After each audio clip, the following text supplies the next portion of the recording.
So today I'm presenting a case study about the circulation of vernacular lyric poetry in Venice in the early 15th century, between 1400 and 1410. So Dante Alighieri was the author of the famous Divine Comedy, a poem written in Tuscan vernacular. Set in the year 1300, the Commedia tells the story of a journey through the realms of the other world, hell, purgatory, and paradise. Less well known today are Dante's lyric poems and treatises. His lyric production comprised more than 120 poems, canzoni and sestine, sonnets, ballads, written between around 1283 and 1315. He gathered some of his poems in his Vita Nuova, The New Life, written in the early 1290s, and then commented on some of his canzoni in the unfinished Convivio, The Banquet, written around 1304 and 1305. These works represent the first fundamental stage of his literary career. Not only these so-called minor works made Dante well known as a vernacular poet before he began writing the Commedia, but for 2 centuries they were also among the most read works in Italian literature. Cutting across both manuscripts and early printed editions, I am exploring the physical act of copying, editing, and printing Dante's lyric poetry from the 14th to the 16th century. By concentrating on the less widely known works, the aim is to extend and refine our understanding of the cultural heritage bequeathed by Dante and in his name.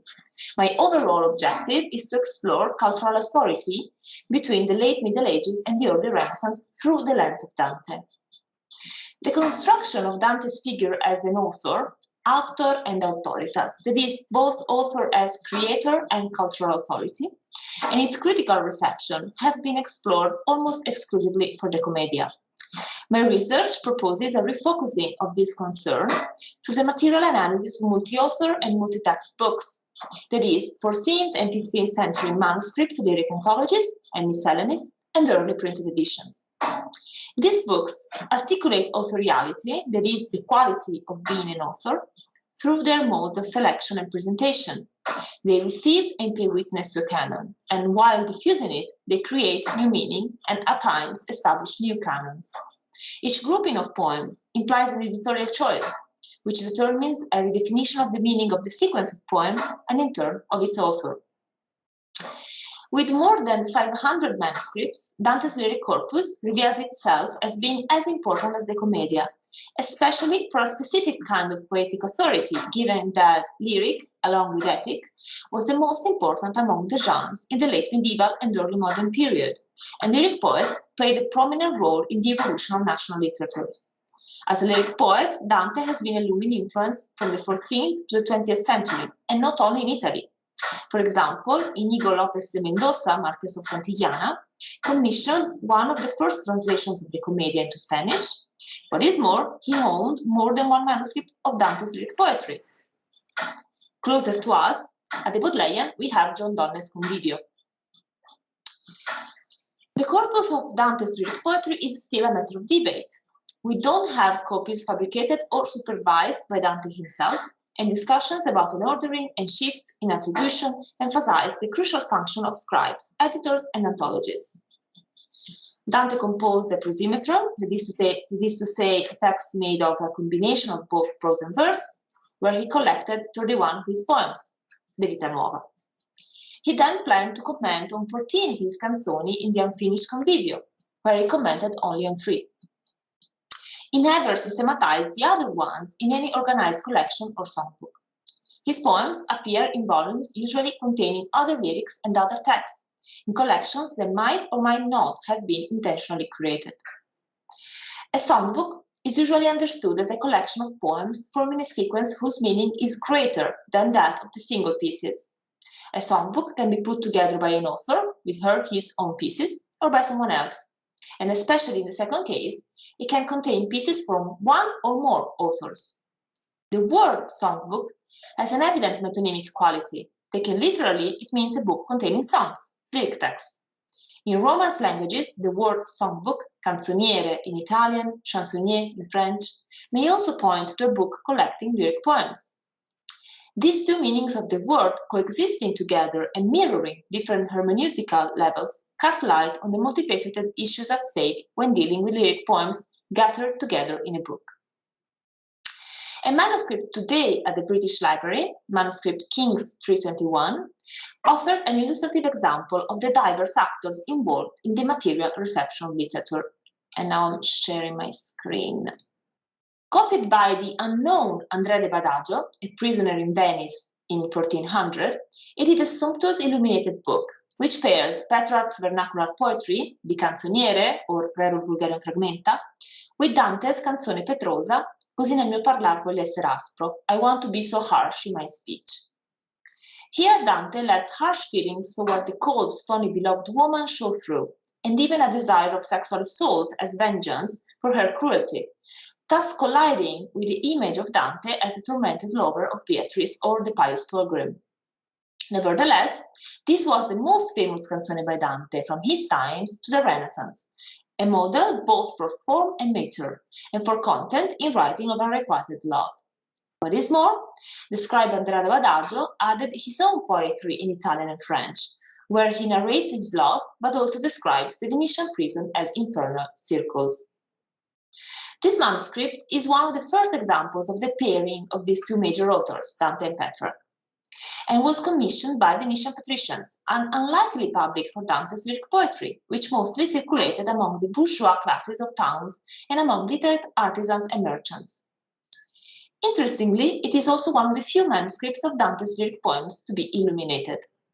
A close look at the circumstances of creation of manuscript King's 321 yields crucial insights into the circulation of Tuscan vernacular lyric poetry in Venice, as well as in its publics. By considering Andrea de Badaggio's poems and the meanings they acquire in the context of the lyric anthology that he copied, this book shows the ways in which major author figures like Dante and Petrarch were used by readers and compilers to craft a variety of identities. First, it is necessary to review the material characteristics of this manuscript.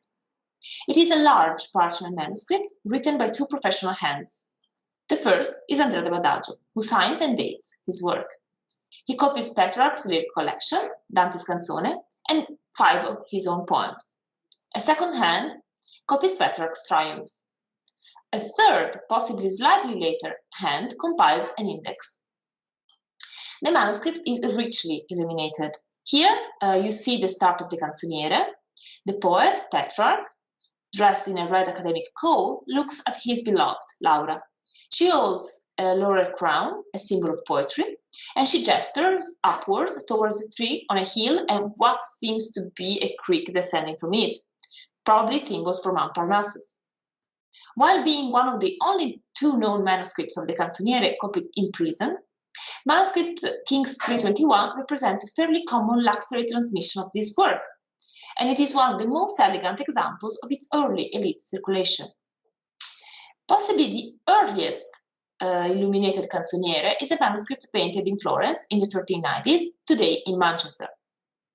Here you see Dante at his desk, painted in the initial letter C of the Canzone Così nel mio parlar, and Beatrice on the right. Manuscript King's 321 is one of the few immediately following. Manuscript King's 321 was illuminated by Cristoforo Cortese, one of the leading artists of his time. Among the dozens of books painted by Cortese, there is a core of vernacular works, among which the collection of the letters of Catherine of Siena stands out. In his career, Cortese also decorated several copies of Dante's Divine Comedy. Some of these vernacular volumes bring together Cortese and an anonymous artist called the Novella Master. Particularly relevant to us is their parallel work on Petrarch's and Dante's poetry in early 15th century Venice. The Novella Master is the author of the illustrations featuring Dante on the first page of a lyric anthology, in which Dante's writings play a leading role. This book was copied in Venice, possibly in 1410. The manuscript is today in Siena. The page on which the series of Dante's Canzoni begins with Donne che avete intelletto d'amore, ladies who have knowledge of love, is lavishly decorated. You see it here. The capital D contains an image of the author at his desk, The border encompasses a golden coat of arms of the Bonafé family, and 8 medallions containing topical scenes of love not directly related to the content of Dante's lyric poetry. This manuscript was probably commissioned by Giovanni Bonafé, a Tuscan living in Venice. It contains no text by Petrarch, and Dante is accompanied by his contemporaries, such as Guido Cavalcanti, and by more recent authors. These sumptuous illuminated vernacular books cast light on a segment of the public peculiar to Venice. That public was one of affluent readers, interested in both Dante and Petrarch, who had these authors' texts copied in high-quality volumes, a practice which was not the norm for vernacular texts between the second half of the 14th century and the 15th century. Lyric poetry collections have a rich illustrative tradition, as is demonstrated by multiple French and Occitan chansonniers. This was not, however, the case in Italy. Of the 3 earliest collections of Italian lyric poetry, written around 1300, only one contains images. And later Italian lyric books do not usually feature any illustrative material. As demonstrated by his autograph manuscript, Petrarch himself did not imagine his lyric collection as an illuminated book. Petrarch's vernacular poetry was richly illustrated during the Renaissance. When it comes to Dante's lyric poetry, on the other hand, only a handful of extant manuscripts contain images related to his poetry.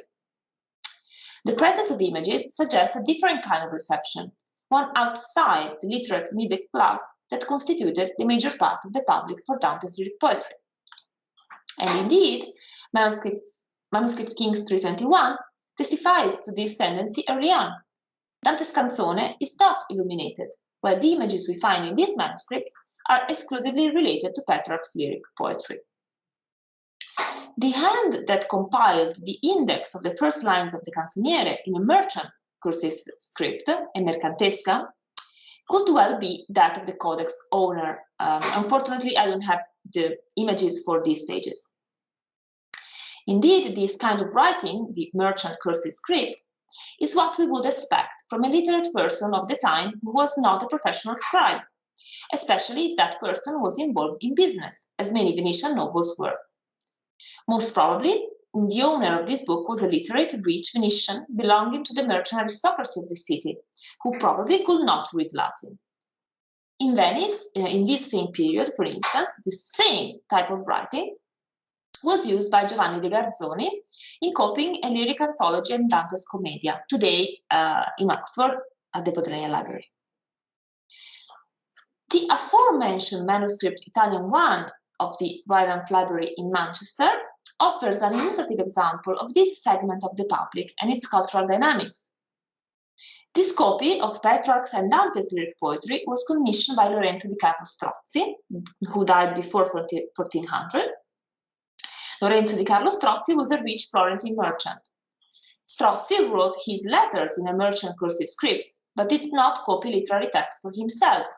Instead, he decided to order this luxury book, lavishly decorated, that could showcase his influential social status.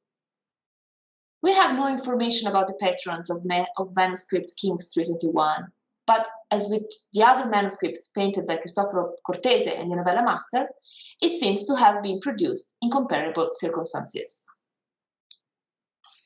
The content of manuscript King's 321 matches this reader profile. Petrarch, as a lyric poet, had immediate remarkable success in the Veneto. Dante's lyric poetry, meanwhile, was read and appreciated with continuity, but from the second half of the 14th century onwards, not as extensively as Petrarch's vernacular poetry, nor as much as Dante's lyric poems were appreciated in Florence and Tuscany.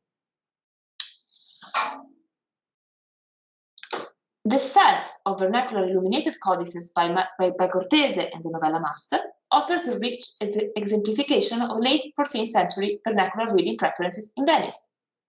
Petrarch is the most present, and Dante's lyric poetry is sometimes included in the manuscripts containing his vernacular poetry. As may be expected, Dante's Commedia is well represented, while his lyric poetry only appears in a prominent position in a codex owned by Tuscan expatriates, the aforementioned Sienese manuscript. In manuscript King's 321, Andrea da Badaggio copied 5 of his poems. Contrary to all of the other texts, which are anonymous and untitled, Andrea writes rubrics for his own poems. The other parts of the manuscript were most likely supposed to be rubricated professionally, and Andrea added his own name so that it was not forgotten. And he did. In the end, it is the only one that appears in the volume. 4 out of 5 of his poems denounce his unfortunate condition as a prisoner. The first one describes the prison as the circles of hell and the suffering of prisoners. The other 3 are dedicated to a cruel woman, inspired by Dante's stony woman, who is to be identified with goddess Fortune. The 5th is a love poem in French written on behalf of a friend. As an incarcerated writer, Andrea da Badaggio is one of the minor figures in a long line spanning from Boëtius to Marco Polo, Thomas Mallory, and François Villon, to name but a few. Andrea da Badaggio was hired to copy a sumptuous book, to which he was able to add his own literary production and lament his ill fortune, giving voice to the condition of prisoners. By placing his own poetry right after Petrarch's vernacular poetry and Dante's most famous canzone, Andrea demonstrates a desire to canonize his own poetic production in relation to the 2 most important poets of the time. This kind of cultural operation was fairly common throughout the whole peninsula. It was carried out by both major and minor figures as part of what can be seen as their need for cultural and political influence, or, especially for minor figures, as wishful thinking. Andrea da Badaggio's case, however, is different. He seems to have been a professional scribe, who has moreover been hired while in prison, and thus his actions need to be further problematized than those of occasional poets who, in their own books, behaved just like him. In fact, the addition of a scribe's own poems in a commissioned book was not a common practice. For Andrea da Badaggio, adding his own poems in the manuscript he was preparing for others was a way to make his voice heard. In doing so, he made use of literature and developed a link to the most noble vernacular literary tradition, in the persons of Petrarch and especially Dante, whom he explicitly mentions in his poems, in order both to render himself as a poet and to denounce the harshness of prison life. Thank you.